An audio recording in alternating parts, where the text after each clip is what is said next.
Mr. Chairman.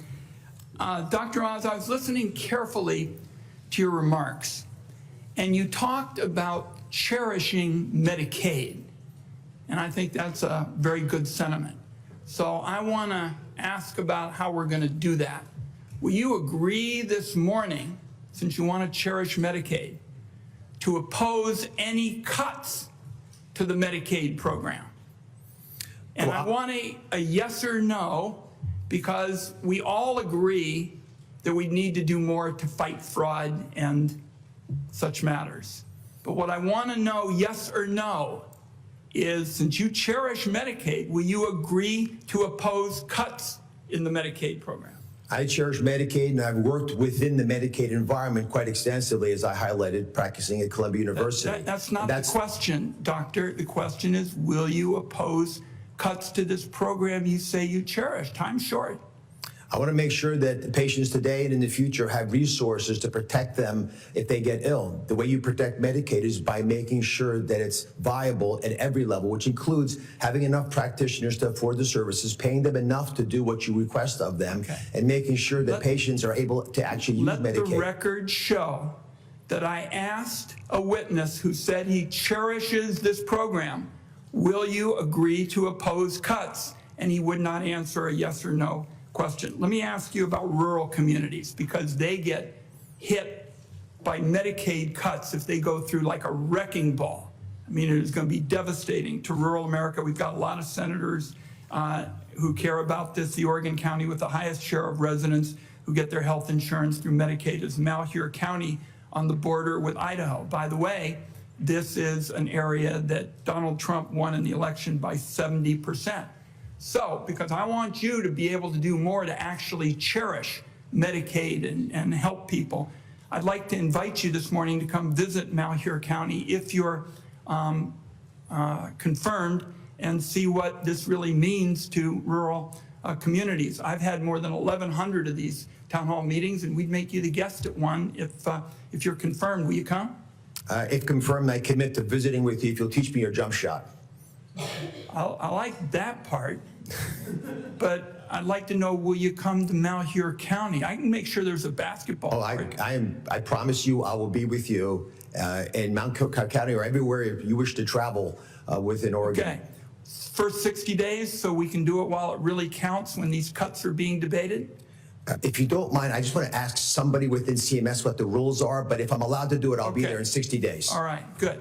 Dr. Oz, thank you for your visit to my office. Thank you for your willingness to serve. It is, I have to say, a refreshing moment to hear somebody in the Finance Committee hearing room talk about the challenges of our existing system of healthcare. I mean, our existing system is twice as expensive as any other system in the industrialized world. Our life expectancy, you'd said 5 years, it may actually be 6 years shorter than our other countries around the world. And if you're African American in our country, on average, your life expectancy is 12 years shorter than other countries around the world, which is a staggering fact. I can't think of anything more at war with our sense of self than that, honestly. In all those other countries that we're talking about, there's universal health care, you know, and parents don't have to struggle every day as they do in Colorado with where they're going to even get primary care for their child, where they're even going to get mental health care for their child. Those two things, I think, especially if you accept your view that primary care is important, how people eat is important, and how we think about our health is important. It's really important for people to have access to the medical care. And every year that goes by, people at home in Colorado, I think, as I told you in our office, feel there's more scarcity, more scarcity, more scarcity, whether that's a rural hospital closing or whether it's an insurance company not allowing them to get their reimbursement, or whether it's drug prices going up so high that seniors are forced to spend their retirement, debating pharmacies about whether or not they can fill their prescriptions every single day.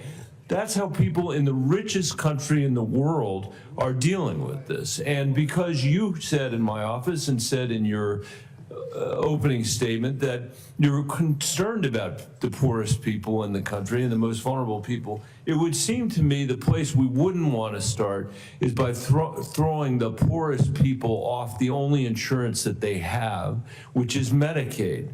And so I think there's a lot of, we've heard a lot of debate over the years about fraud, waste, and abuse in Medicaid. Every system needs to be reformed. Every system in America needs to be reformed.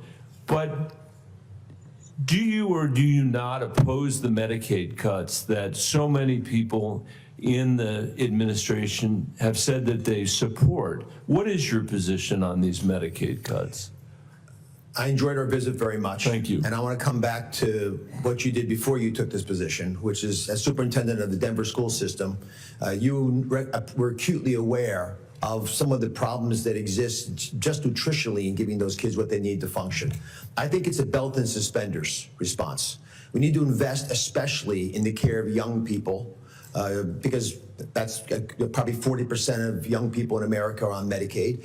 Their mothers, the disabled, those are groups that we should be investing into. And Senator Hassan, when I was in your office, you brought up the story of a young woman who had been suffering from inflammatory bowel disease, lost her job because she couldn't work, and then lost her insurance. How do we get her back on her feet to work again, which she was able to do? Yeah. We do that, and we do the same thing in our school systems. Yes, please. We do this, and we do it in our school systems, and for folks on Medicaid, by making sure it's not just about throwing money at them. I understand. I don't think they feel like there's money being thrown at them. They are in that's the last thing.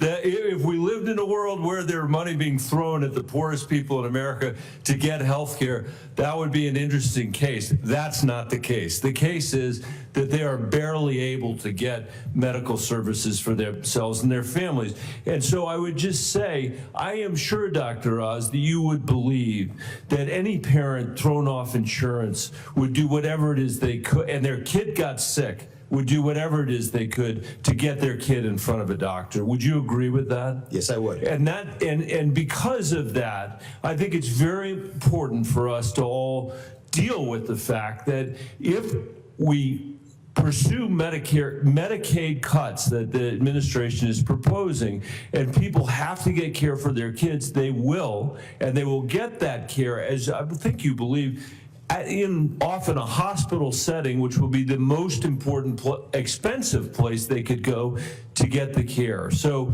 we're out of time. I think it is very unclear at this moment what the administration is planning on doing, because the president said over and over and over again different things on this question of Medicaid. But I hope very much that we can find a way to work together to make the system a better system than the one that we have, and that the approach is not to throw the most vulnerable people off the only care that they have. Thank you, Dr. Oz, and thank you, Mr. Chairman. Thank you, Senator Cantwell. And thank you, Senator Cantwell. Yeah, thank you. Thank you, Senator Bennett. Thank you, Dr. Oz. Thank you so much for the visit in our office. And I wanted to put up, we're not into an I gotcha as much as a long-term commitment, apparently, that you had from 2009. I think that every American should have coverage, and that was probably on a visit to Seattle. So we appreciate that. In continuing the line of questioning that my colleague just had, Medicaid, in the Medicaid expansion, you believe in the Medicaid expansion that was done under the Affordable Care Act? For some states, it made sense. For some, it didn't. I think that's a good example of how states should pick a path to take care of their most vulnerable, but they have to have a plan. Well, wait, but the states that don't have a plan. What plan did they have? As we discussed in your office with the Affordable Care Act, they have an opportunity to expand Medicaid, or they could use other tactics. As you know, 10 states haven't expanded. I know, but you're saying that's okay? As long as they have a plan to address their challenges of dealing with the underserved populations. What plan? There are these multiples. Well, look, I don't have the numbers right in front of me, but I'll get those. I guarantee you they have lots of people unserved. And as my colleague just said, that oftentimes exacerbates the cost onto hospitals in more expensive care instead of getting coverage. You and I talked about this concept of bundling up the working population at 150%, above the Medicaid rate, as New York has done, as Minnesota's done, as now other states are trying to do, and creating that incentive juxtaposed to the exchange. Do you believe in that concept?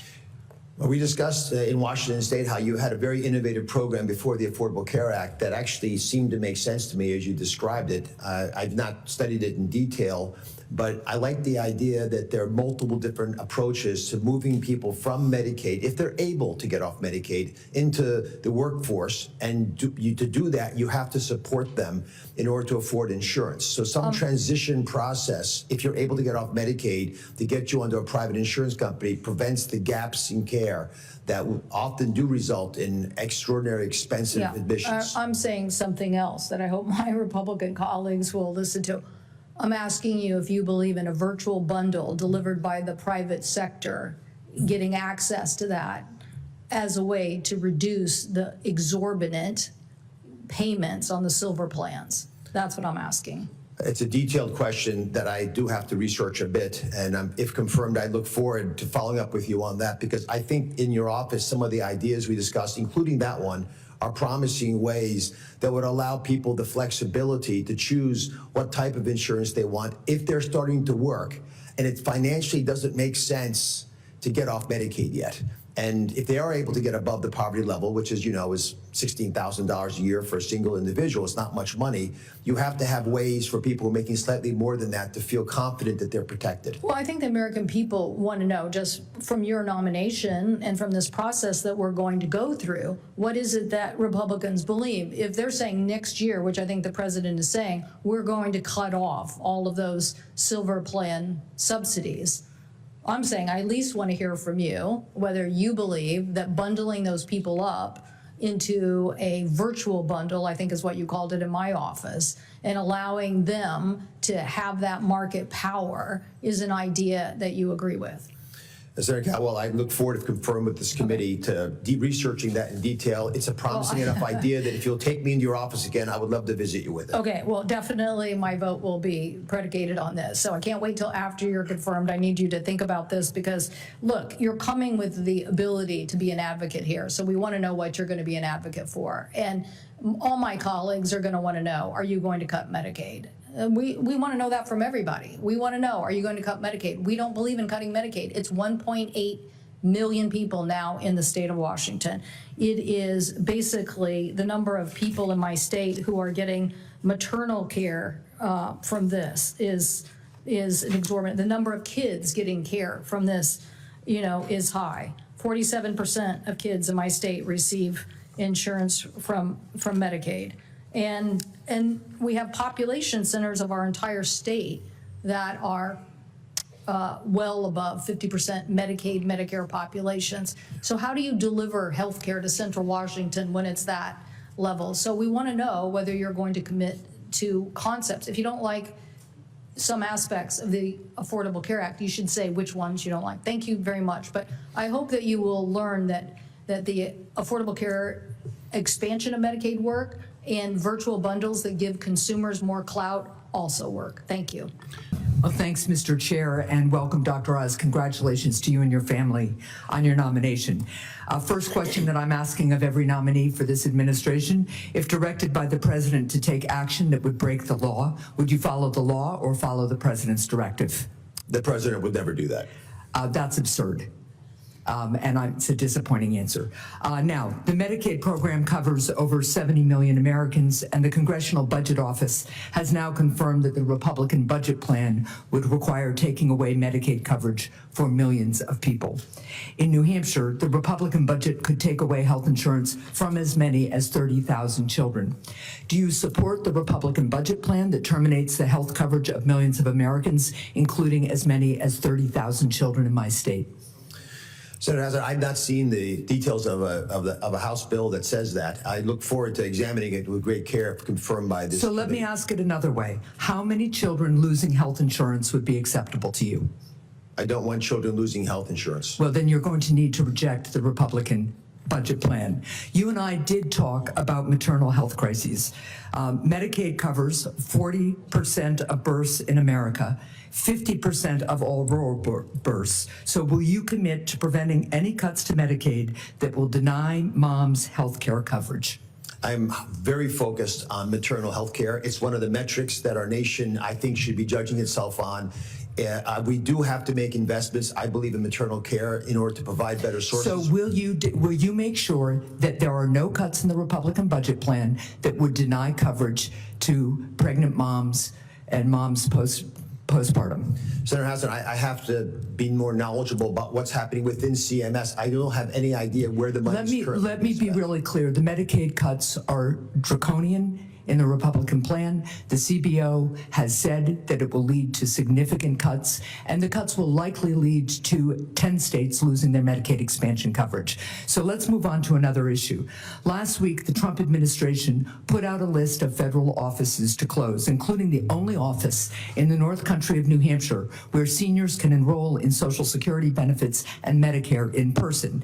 If confirmed, will you work to ensure that seniors can continue to enroll in Social Security and Medicare benefits in person in Littleton, New Hampshire? I don't know about why there was a decision to remove this center in northern New Hampshire, but I do believe seniors will be better treated if they can see someone in person. Right. So do you think they'll be better or worse off in rural areas of my state if they have to drive 100 miles to the next closest office in New Hampshire to receive assistance with Medicare enrollment? Well, one of the changes that I believe we have to make within Medicare in general is to modernize the way we communicate with our beneficiaries. It's not just about in-person visits. There should be a continuous, frequent, weekly even, discussion that goes on, that we send out, that if beneficiaries want to process, they can. Right. If we can't communicate with our seniors and their families digitally, we're giving up a huge opportunity. Well, guess what? Some of the plans that I'm hearing from the other side of the aisle are going to cut the efforts to bring broadband and internet to this exact area of my state. It's not just that some seniors don't want to use digital access. In a lot of rural America, they can't. So we need to have offices that are open, staffed, and accessible. Dr. Oz, good to see you again. Thank you for taking the time to visit with me in my office, and welcome to your family. Let me start with this question. There's a couple, man and woman. They're married. They have a daughter. They're both working hard every day, but their daughter has a rare disease. Unfortunately, the only way they can afford her medical care and treatment is with the help of Medicaid. Would you think that this couple should be taken off Medicaid? As you describe it, no. And that's a bulk of the people that I hear from every day that need Medicaid. It's not what some of my colleagues are talking about, these people milking the system. It is true hardworking families that need help, because you've said it earlier, healthcare in this country is just too costly. There's not enough access, it's not affordable, and we've got to do a better job of addressing it. But until we do, we can't kick people to the curb when they need help for their kids in this instance. Let me also address something else here, which I just find offensive in so many ways. As my colleagues looking across the aisle at, I see two of my colleagues sitting between me and Ben Ray.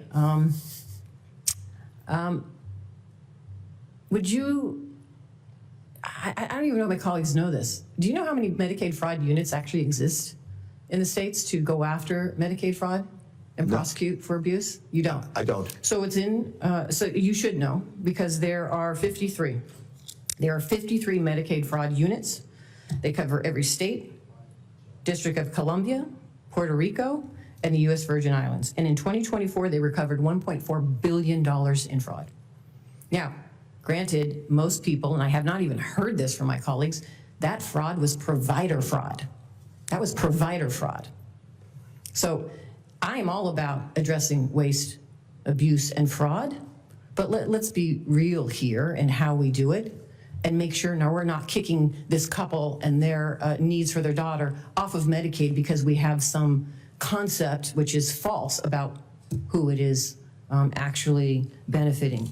I also want to jump back here real quick. Senator Langford, he has concerns about nursing homes closing in rural America. So do I, absolutely. In rural Nevada, I have concerns. But I also like to note that cutting Medicaid the way that my colleagues and Republican leadership want to do, which they are proposing, would also close nursing homes in rural America, including in Nevada. It would close hospitals, and it would close clinics. So that is something we have to keep in mind. And the reason why I bring this up is because, like Senator Langford said, in my state, if they don't have it in rural Nevada, they are driving 4 hours to get it somewhere else. That's ridiculous. And that's why I support your conversation around telehealth. I think it's important. Senator Dades and I support it together. It's bipartisan support. We need it. We need to make it permanent. There's so much that needs to be done to address healthcare. And one of the things that I want to bring up is the ACA tax credits. We currently have in Nevada the lowest uninsured rate in our nation's history, thanks in part to the ACA marketplaces, which helped over 24 million get coverage last year, many with tax credits to lower their premium costs. If Republicans refuse to work with Democrats to extend these credits, costs will skyrocket and people will lose coverage. In Nevada alone, 85,000 people could see hikes or thousands of dollars, forcing them to drop their insurance. And the health insurance market will destabilize. So Dr. Oz, if confirmed, do you agree that Congress must extend these tax credits to prevent massive premium hikes and coverage losses for working families? Senator, if confirmed, I need to learn more about the specifics of how much additional resources are required and for what parts of the system. But directionally, I like the idea of having transition programs to get folks who are able to work but are on Medicaid for whatever reason. They have a family member that's ill, they've fallen ill and lost their job and lost their insurance. It's wise for us as a nation, as we take care of them, to get them back on their feet and then transition them to programs where they can actually afford the insurance. If you can't afford the insurance, you just So go can without I coverage. stop you there? Because now your assumption is that it is people who are not working that are accessing Medicaid. And I just told you there's a good segment, over 66% or more, that are actually working and getting this benefit. So I would hope that you would keep that in mind as you go back to study this issue. And I would want you to study all of the facts, because we don't want to harm people that we are actually providing an essential benefit to, and they are working. They are working. My time is up. Thank you. Senator Warren. Thank you, Mr. Chairman. So, Dr. Oz, if confirmed, you would oversee Medicare coverage for more than 66 million Americans. Now, nearly half have traditional Medicare, where the federal government provides health care coverage directly. The other half are on Medicare Advantage, where the federal government pays a private for-profit insurer to administer the health benefits instead. And surprise, surprise, the privatized Medicare costs a whole lot more. So let's talk about the top trick that Medicare Advantage insurers use to gouge taxpayers. Upcoding. I understand Senator Cassidy started on this morning, and I just want to dig a little deeper. In Medicare Advantage, taxpayers give insurers a set amount per patient. The more diagnoses or the more codes the patient has, the higher the payment. Now, in theory, this covers higher costs for sicker patients, but insurance companies get the money for the codes, not actually for the services they do or don't deliver. So Medicare Advantage insurers have figured out that if they can add a bunch of fake diagnoses that they don't actually have to spend money treating, they can really boost their profits. One example, last year, the Wall Street Journal identified 66,000 Medicare Advantage patients diagnosed with diabetic cataracts who had already gotten cataract surgery. Now, that is, as you know, anatomically impossible. So, Dr. Oz, insurers pocketed an extra $178 million in taxpayer money last year, thanks to just this one fake diagnosis. Does that sound like Medicare fraud to you? Senator Warren, I appreciated you spending time with me in your office. The answer is yes. It's Good. anatomically impossible. And I'll give you one more example. Okay. Which is sending someone to your home, which you brought up in the office.